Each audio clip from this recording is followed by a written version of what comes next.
Hey YouTube, it's Mandak coming at you with another video.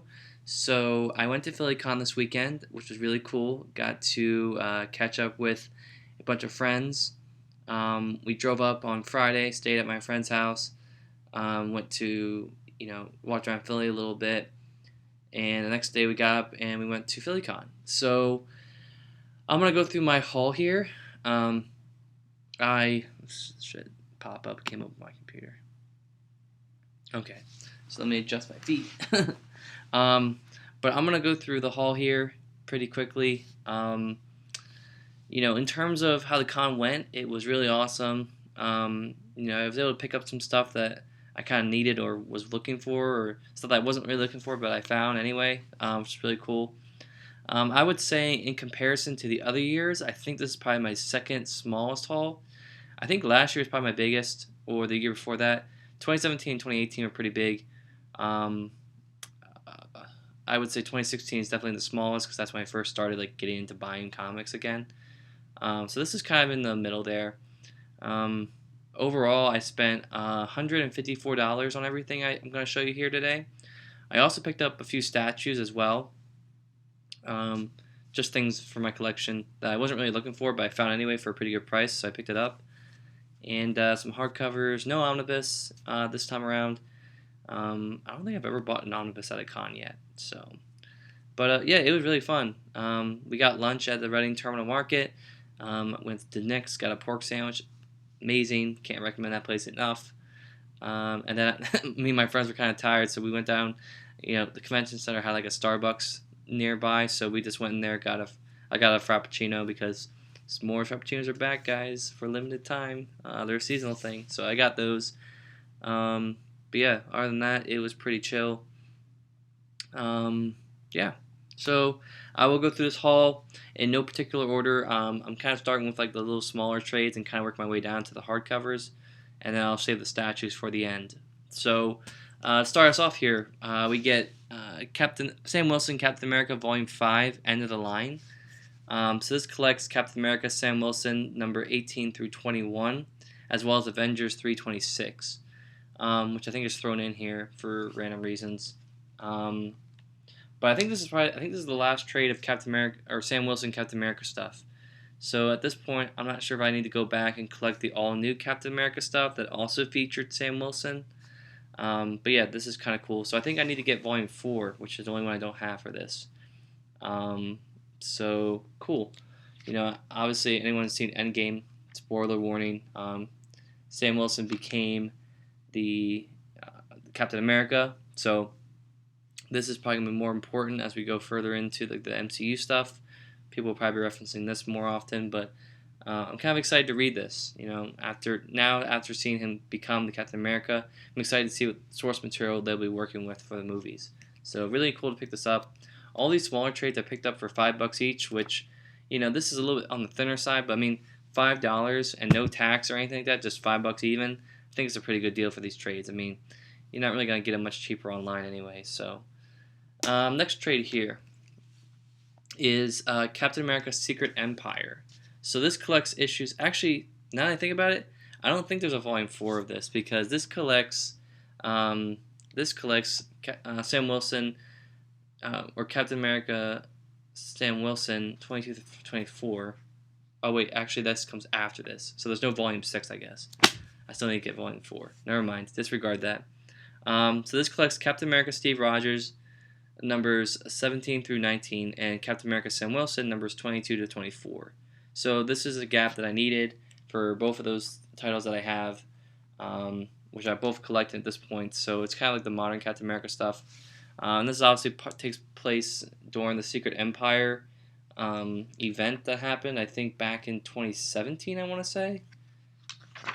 So this is pretty much the Hydra Cap era of... Yeah, you can just kind of see the banner there, the Secret Empire logo right there. So, kind of cool to own this. Here's the back. In Cap We Trust. So, we'll see how it goes. Yeah, you can kind of see here too. I have not read any Secret Empire stuff, I don't think. The modern Secret Empire stuff. I think there is a Secret Empire storyline from Grunwald's run on Captain America. It wasn't like an event or anything, but I think it was like a storyline. So I gotta check that out. But yeah, I picked that up for pretty cheap. Again, $5. So. All right, next trade we got here is Unstoppable Wasp Volume 2. So I have Volume 1, and I picked that up, I think I picked it up like last year at the Harrisburg trip. So I picked this up this time. This is Janet and Nadia Van Dyne. So we'll see how it goes. I recently on the weekly show on the Students of Shield YouTube channel, I read a Riri Williams book, Ironheart book, that featured Nadia in it. So kind of get a little bit more exposure to her. I think she's in the Ant-Man and the Wasp book as well that I'm going to show next. So again, just some more Ant-Man, Wasp related things that I kind of want to get for my collection. So yeah, we'll give it a shot. I kind of like that family of characters there. So all right, next book we got here, kind of preluded to it, Ant-Man and the Wasp miniseries by Mark Waid. So this collects. Oh, I should probably go back. This collected issues 5 through 8 of Unstoppable Wasp. This collects issues Ant-Man and the Wasp numbers 1 through 5, the 2018 series. So I read the first issue, kind of was setting up some stuff, and then we kind of ended with like them in the quantum realm, and that's where I dropped off. So I have no idea what the rest of this book is gonna hold in our hands, but it should be kind of exciting. Again, just another Ant-Man related book that I kind of want to get. So, yeah, so you can kind of see the back too. Scott Lang is lost in space between the molecules. So, yeah, we'll see how it goes. Again, $5. Retails for $16, so I would say it's a pretty good deal. All right, so the next 3 trades are part of a series that I got. So I'll put them in order and we'll talk about them. For the longest time, I was looking at these books at other stores, and they were kind of expensive, so I didn't want to pick them up. Oops, my Siri went off. I scared the shit out of me. So for a while there, I was looking at these at other stores, and they were kind of expensive, so I didn't get them. But the first book I have here is Jessica Jones, Volume 1, by Brian Michael Bendis and Michael Gaydos. Gatos, I don't know how you say his name. With Matt Hollingsworth on colors, I believe. So this is kind of, I think, like a quasi-pseudo follow-up to Alias. I mean, so you got Alias, which introduced Jessica Jones as a character, and then you have The Pulse, which is kind of like, continuing that storyline. And I believe this is the most recent Jessica Jones stuff that the same creative team came back to do. And this time it's called Jessica Jones, not called Alias. So this collects issues 1 through 6 of that series. I mean, looking at it, it looks almost exactly. I mean, this stuff reminds me exactly of like Alias, because it's the exact same team coming back, same exact drawing. It's gonna be a little bit more PG-13 because it isn't a Max series. So just keep that in mind, I guess, if you're reading this.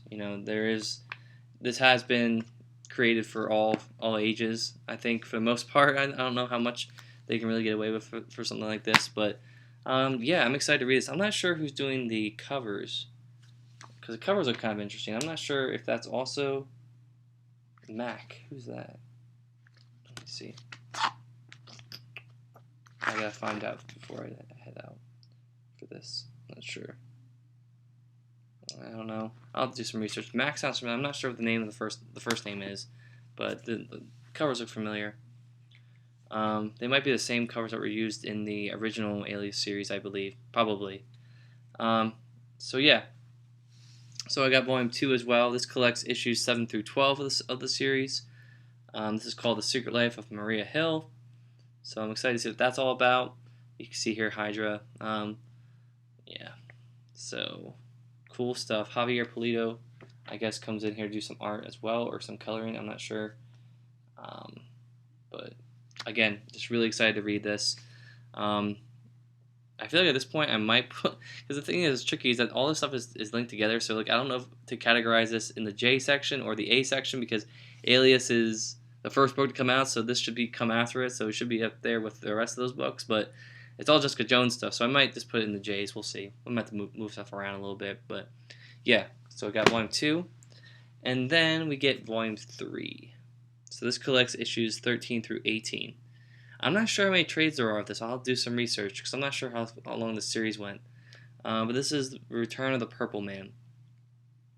So I'm not sure what year this came out. Did this come out in 2016 or 2015? Let's see. 2018 it says. I don't think it came out in 2018, did it? That seems awfully recent to me. I thought it came out earlier than that. Anyway, this collects issues 13 through 18, like I said. Yeah, just some more great art here. I mean, it's almost like uncanny how much like Jessica Jones looks exactly the same. Like you would think like all these years later that like the artist would maybe switch it up a little bit or not know how to like or not like not draw the exact same way because of their art. But this is almost like pulling up pages of Alias and just putting them into a new book. So really cool to own those stuff. Really, I gotta hunt down the rest of it and see how much more there is. I'm not sure if it went further than that, but yeah, excited. These last two skinny trades here are stuff that I needed, and I wasn't looking for. I didn't want to spend a lot of money on because like they were selling like these hardcover editions that were like the premium hardcovers are like 6 issues that are like $25, and I'm like I'm not paying that for this. It's not like I don't like the character. I wanted to get this stuff, but I didn't want to pay like an arm and a leg for it. And that is the Invincible Iron Man Riri Williams stuff, the Ironheart stuff, before she got her own series that's going on right now, which is called just Ironheart. Which I kind of dig. I read one of the issues. I thought it was kind of cool, kind of fun. So I'll have to see if I can collect that stuff when it comes out. But this collects the first 5 issues of that series. I believe this is Invincible Iron Man Volume 3 at this point, because Volume 1 was the Matt Fraction stuff. Volume 2 was the Bendis stuff with Iron Man, or with Tony, and then this is Volume 3 with Riri Williams. They didn't call it Ironheart. They called it Invincible Iron Man, and now Ironheart Volume 1 is started. So I don't really have a lot of exposure to the character other than the one issue I read last week, like I said, and a Generations issue that I read like 2 years ago. I don't really have a lot of exposure to her, so I'm excited to read more about her. Obviously, I'm going to reread the Bendis stuff first, where she originated, and then I'll go back and read this stuff. I'm not going to jump around in order, but yeah, you can kind of see the back here. A new age begins. Yeah, so really cool. I'm really excited to see how this character kind of adds to the Iron Man mythos a little bit. So we'll see how it goes. And just like I said, got the second volume at the same. All these books came from the same vendor. They had this deal for 4 books for $20, so I thought that was a pretty good deal. So again, this collects issues 6 through 11 of the Invincible Iron Man, Ironheart stuff. So I'm not sure how many trades there are at this point for this series. I think there might have been only like 3 or 2. I'm not sure, but yeah, because I think pretty quickly after this she got her own series. So we'll see if I'll need to hunt down another volume of this, but really cool to own Riri Williams now. I got it in paperback because they didn't have it in hardcover or anything. So I'll have to see how I want to organize this. My plan going forward, I know this won't look the best on the shelf, but I want to like kind of take all the Iron Man stuff off of my shelves back here and put it on its own shelf, like somewhere over here, just so it's separated and it's all together. Because that's like my favorite character, and also I need to free up some space on here. So I might be doing that soon. We'll see. If I do, I might do like a separate video kind of talking about the collection and what I have in it and all. So yeah, so cool. Alright, so that's all the trades, like all those smaller trades I got. I'll get into some of the bigger trades. So this book I got here next is The Shield by Stan Lee and Jack Kirby, the complete collection.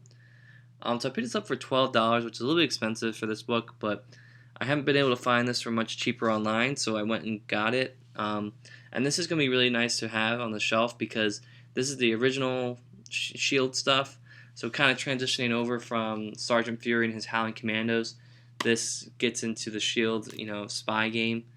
So this collects Fantastic Four number 21, Strange Tales numbers 135 to 150, and Tales of Suspense 78, which I believe I've read. I think that's part of like the Scorpio storyline or something. I think there's something relevant to that in that book. But this was pretty good. What's gonna be nice about this book is that it's gonna perfectly sit. It's gonna come directly before the Steranko Shield collection, which I own already. I picked that up at like a Second and Charles a year ago. So it's gonna be nice to have both of these on the shelf and kind of do like a one long readathon of classic Shield things. I believe there was an omnibus that came out with all this stuff.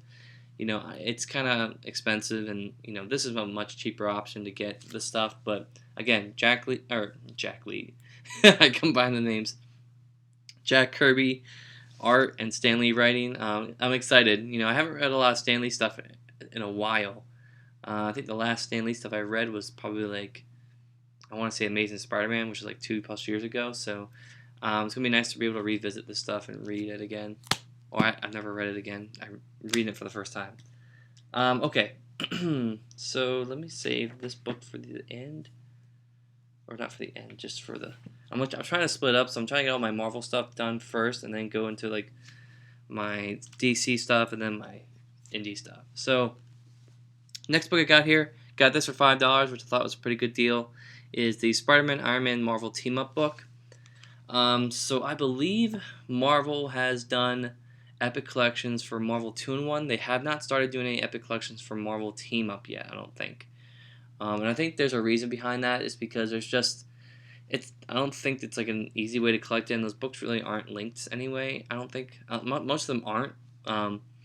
But I'm not really gonna sit there and read all of those Marvel Team Up books. I might, if they release collections for it, I might buy it. But this one I bought because it had my two favorite characters in it. So this collects Marvel Team Up numbers 9 through 11, 48 through 51, 72, 110, and 145. And it's written by, you got Jerry Conway, Bill Mantlo, David Michelini, and a bunch of different artists on here. Herb Trimpe, Sal Buscema, Ross Andrew.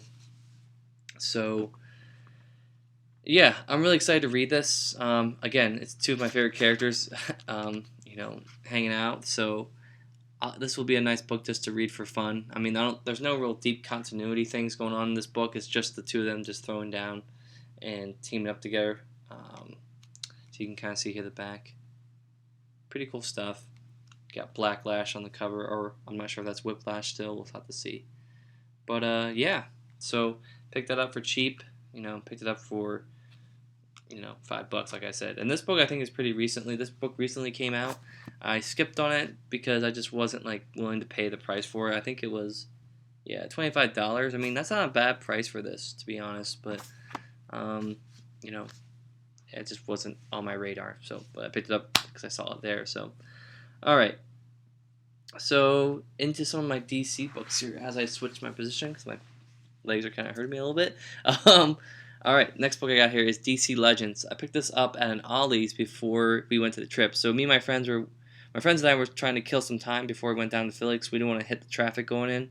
So we stopped at an Ollie's near my house and we picked up some books. I got this book because my friends told me it was good. And it has some John Byrne art, has some written by John Ostrander. You got Len Wein doing the art or doing the writing as well. So. Two creators that I kind of, I've read a lot of Len Wein stuff. Not a lot, but some stuff by him, and I've enjoyed it. Haven't read any. I don't think I've read any John Ostrander stuff. So we'll have to see how it goes. And then seeing John Byrne art is always a good time. So I don't know. That looks like Ronald Reagan up there. I think is that him? Probably. It looks like him. Maybe it's not. I don't know.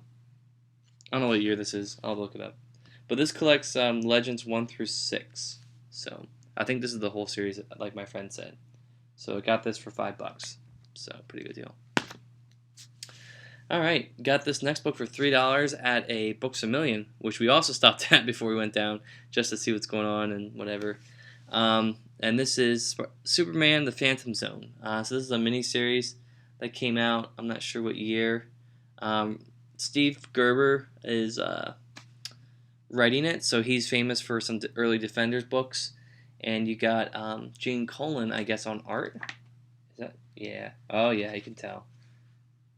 you know, you can always tell sometimes with Gene Colan because his panel layouts are so, like, I know with Iron Man at least, and like some of the other stuff that he did, some of his panel layouts are just out there, and it's awesome to see. Let me just see if that's written by him or if that's drawn by him. Yeah, like you can just tell like with Gene Colan how his sometimes he has like a lot really big panels and they're so like all over the place. I remember reading a lot of his early Iron Man stuff was really good because it had that type of artistry going on. So really cool to have some of that stuff. But yeah, my friend told me that was like a mini series I could read and understand it. So it was $3, and then I had a discount card. So and my computer went to sleep. So we'll boot it back up. I really gotta change like the settings on here so that way it doesn't go to sleep on me halfway through the video. But yeah, so got that. And the last DC book I got here is Batman Black and White Volume 1. So I think my friend told me, he said this is like a compilation of like backup stories from different creators and artists in all black and white. So I'm excited to read it. Let me see if I can find the, I think it's Bruce Timm? I'm not sure how you say it. Yeah, this art's really cool. That's from the Batman the Animated Series, I believe. The same artist that drew that stuff. So, really excited to read this. My friend told me, you know, you don't really have to collect all of it, so I just got the first volume. I'll try it out, see how it is, and if I like it, I might keep going and getting it. So, we'll see. But yeah, really cool to own that. All right. So some indie stuff here. Picked up Saga Volume 5 trade paperback. So now I have volumes 1 through 3 and 5. So I gotta get 4. And I think 5 is where I'll stop, and for right now at least. I want to read it. I want to start reading it and see if I like it, and then continue buying it if I like it like that. That's kind of what I'm doing with a lot of the books I'm getting. Like Walking Dead, I'm in the same boat. Like I went to these cons and I went to like other. I go to other stores near me and like they're selling all these trades of Walking Dead, and I'm tempted to just like buy them all and get like deals and stuff, but I don't want to buy something that I'm not going to enjoy and I'm stuck with all these trades. I want to try out the first volume and see if I like it. If I don't like it, I'm not going to invest in the other 30 volumes I think there are of Walking Dead at this point. So same thing goes with Saga. I mean, I know it's been critically acclaimed, but I just want to try it out for myself. I don't want to get too deep in it and then I don't like it and then I'm stuck with all these books I don't like. So, but again, the plan is hopefully I will enjoy it and I won't have to do that. So, yeah. So we'll see how this goes. So Saga Volume 5, picked that up for $5. Next book I got here was another indie book that a lot of people have been buying recently, and it's pretty cool. It's also by Image. Paper Girls Volume 1. So, this is kind of like Stranger Things, but with little girls instead of little boys. So it's kind of like has a little bit more of like a crime aspect to it versus like a scientific, like psychedelic thriller type of aspect in Stranger Things. So I was sold on the premise of it, you know, just reading the back of it. And again, I got this for half off. And as people know, with Image trades, the first volume is always $10. So that's how they get you hooked in. So I got this for $5, which I think is a pretty good deal. It's a pretty thick trade. It has the issues 1 through 6, I think, of the series. And the art looks pretty good. Written by Brian K. Vaughan. Drawn by Cliff Chang. Chang, I think that's how you say his name. If I mispronounce it, I apologize.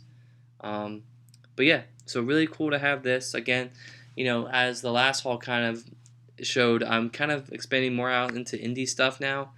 You know, it's a good palate cleanser, I guess, for reading all these superhero books. After a while, I can kind of get a little bit of fatigue. I might visit some of these indie books after I'm done with my Daredevil readathon, which I'm still in the middle of right now. I've just started reading Brubaker stuff, so I gotta finish the Brubaker things, and then I might go back and read some of these indie books that aren't related to superheroes, just so I can get a little bit of a breather for that until I jump into something else. But yeah, so really cool to get that. Next book I got here for $5 as well is another Thanos, Jim Starlin and Alan Davis OGN, which I believe I do not own. Cool. Yeah. So I didn't even know this one existed, to be honest. And now I gotta pretty much go and look at the order of what these books are in, and I gotta see how I'm gonna read them because I didn't know there was this many OGNs of this. I believe this comes after Infinity Siblings. So, um, yeah, again, written by Jim Starlin, Alan Davis. Picked it up for pretty cheap. Like I said, $5, and it's in that nice OGN format. So I have a few of these. I have the Thanos OGNs. I have the Rage of Ultron OGN, the Family Business Spider-Man OGN. So these are really cool formats to have. They're in hardcover. They don't have any dust jacket, which makes sense. They're really small books, so there's no need to have a dust jacket, I guess. But yeah, really cool to own this. Like I said, this was a pleasant surprise. I did not even know it existed, and it's really cool to own. So, the reason why I'm also buying these books is because, not just because they're Thanos, but because the team is really good. I mean, Jim Starlin is an excellent writer. There's been very few things that I've had not liked of his in terms of his Cosmic Marvel stuff.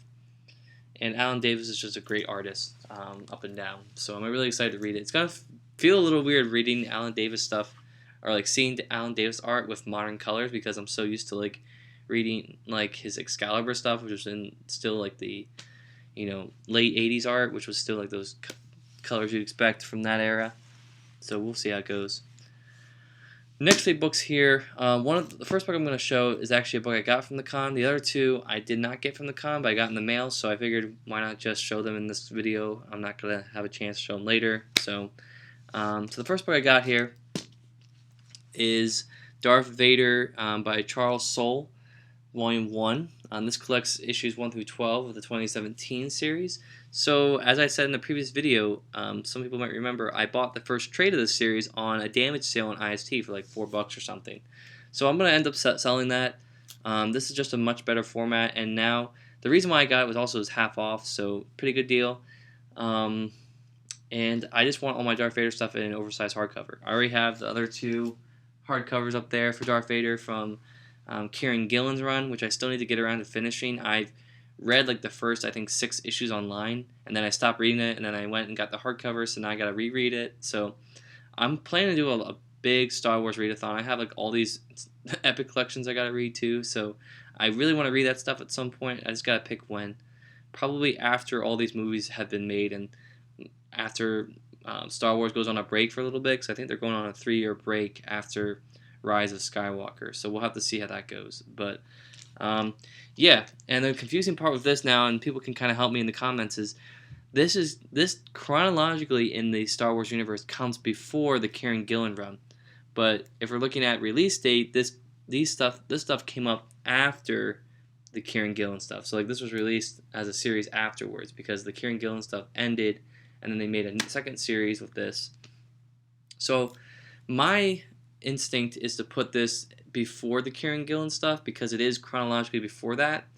But some people might say, oh, well, it's chronology came afterwards, it was published afterwards, so you should put it after. So let me know in the comments what I should do. Or not. It doesn't really matter. I'm going to probably read them both anyway, so it doesn't really matter what order I read them in, I guess. I'm not sure if they tie together. That's the thing I'm kind of wondering is, does the stuff from Charles Soule run like reference things that are coming in the Kieran Gillen run? So in that case, it might be worth putting it first. So, I guess I'll move this book up because I'm in the Star Wars theme right now. Second hardcover I got here was Star Wars Volume 3 by Jason Aaron. So I know the omnibus came out, didn't get it because I had the first 2 hardcovers that I picked up for like $10 each. Picked this up for probably around the same amount of price, $10. So this collects issues 26 through 30 of Star Wars and 33 through 37 of Star Wars, as well as the annuals numbers 2 and 3. So I think Star Wars is still going. I'm pretty sure the series either it's still going or it ended. I'm not sure, but I'm pretty sure it's still going. It's like 50 some issues are at this point.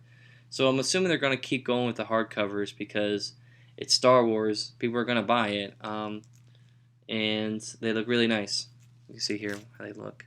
So I've read a lot of the beginnings of the Star Wars issues. I think I read like the first 12 or 18 issues or something, like the first 3 story arcs. And I really liked it. I liked the series. It was a pretty good series. I'll have to go back and reread it at some point. But yeah, really cool to own this. This was overstock, as you can see here with the little marking on the side, which doesn't annoy me at all. I'm not even going to see it when I read the book. So this is what the back looks like. Like I said in numerous videos that I posted in the past, Marvel's done a really good job with the current Star Wars books. There has been a lot of flops with those books. I mean, they've all been pretty good quality for the most part. Good creative teams on them. I really haven't had a lot of complaints with them. Some of like the lead up books to like the movies I think are kind of dumb. You know what I'm saying? It's kind of like the same thing with like all the Marvel Cinematic Universe comic books that come out like that, are like preludes to the movies. I mean, I never buy those books because they're kind of like meh. I don't really want to buy that stuff. So, last hardcover here before we get into our statues is Miss Marvel Volume 4 hardcover, which collects the Miss Marvel 2015 series, numbers 13 through 24. So again, I haven't really read a lot of Kamala Khan. I saw this on Book Outlet 1 on Amazon for pretty cheap, so I picked it up. I have the first 3 hardcovers, so I figured I'd get the 4th one. And I do plan to obviously sit down and read through all this one day, but I figured I'd pick this up now while it's still relatively cheap. I got this for like $8, which I think is a pretty good deal for a hardcover like this. And the Marvel hardcovers are just really nice on the shelf, with the white spine and everything. I read a Miss Marvel issue a few weeks ago on the weekly show on the Students of S.H.I.E.L.D., which, again, if you guys haven't subscribed to them, go subscribe. I'm on that channel as well. We do weekly shows for comic books, all that stuff. So, yeah. So, really cool for that. Lastly here, we'll get into some of the statues. So, I picked up 2 statues. The first one was $25, which I thought was a pretty good deal. It is smaller than the other one I'll show you, which was cheaper. So, the first one, I'm going to take it out once I finish this video and put it where I need to go. But you can kind of see here what it is. It's the Iron Spider from the Civil War event back in 2005, I think, or 2006. I'm not sure. But yeah, you see here it's a classic. I think there's a cover from Civil War of the Iron Spider kind of standing over Captain America's shield, like webbing it up and stuff. So you can kind of see what that is. The only thing I don't like about the statue, let me take it out because it's kind of like, it's not really looking that good on the screen here because it's like all reflecting off the plastic. So you gotta be careful. You don't want to break it.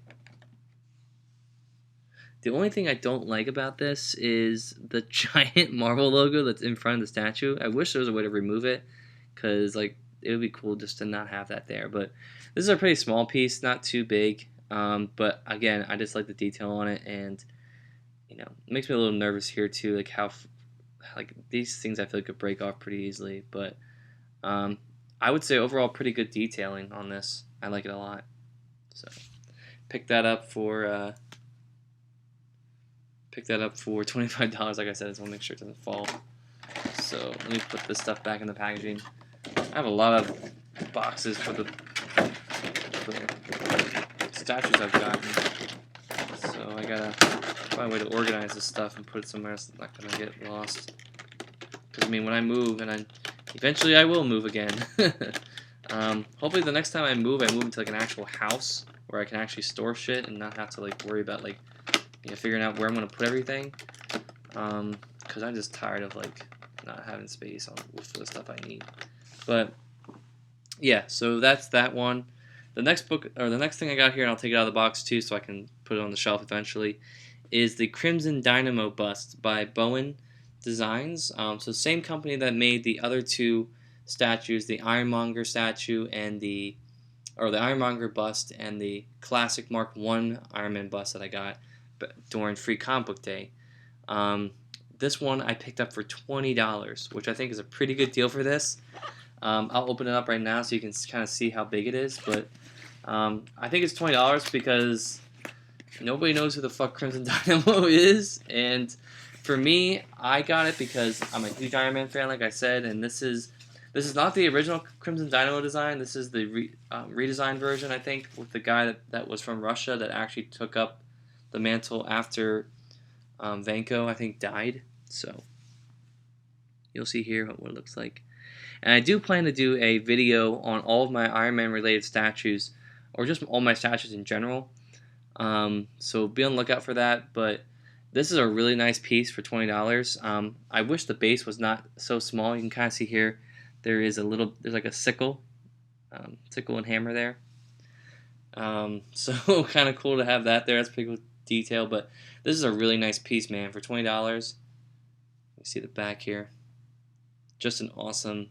This is going to go right next to my Ironmonger statue because they're both the villains. So really cool to own this. And I'm kind of surprised this actually got commissioned for a statue because, or for any bust in general, because Crimson Dynamo is not a very popular character in the Marvel Universe. So really cool to own that and to pick it up for so cheap as well. So, but yeah, guys, that's my whole haul for the 2019 PhillyCon. So if you guys went that weekend, hope you had fun. Hope you found a lot of stuff. If not, I would definitely check it out. I know that place is having another con in August called Keystone Con, which is in the same area, the Philadelphia Convention Center, and it's more, I think, comic book related. It has more creators, more writers, that type of stuff. So if you're into that, definitely check it out. I think there'll be other stuff too, so don't be alarmed if you're not part of it, if you're not into comics that much. But yeah, definitely check it out. So the next thing for me is probably to go to New York Comic Con with my friends, which I'm planning to go on the Friday of New York Comic Con with people from work. So I just was texting them today asking them what their plans were and if they got tickets. So I'm going to buy mine hopefully tomorrow and we'll go from there. So happy hunting, guys, and I'll see you later. Bye.